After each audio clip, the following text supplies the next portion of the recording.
তোমাদের দেখাবো কি রান্না করি আর কেমন ভাবে রান্না করি। দেখো আজকে রান্না হবে মাছ, এটার নাম আর মাছ। দেখো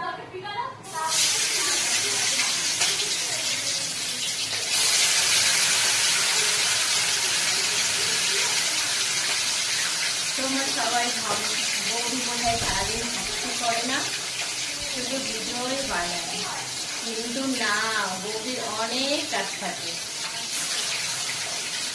সব কাজ ছেড়ে যেটুকু সময় পাই তার মধ্যেই ভিডিও বানাই। তো রান্না করছি কি মাছ বলো তো? আর মাছ।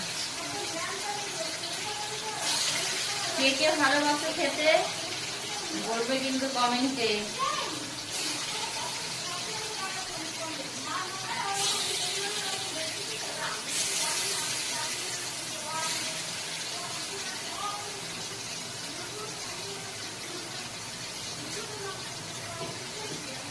প্রথমে তো মাছটা ভালো করে ভাজতে হয় না, তারপরে এই যে মশলা করে রেখেছি, পেঁয়াজ, রসুন, আদা, টমেটো,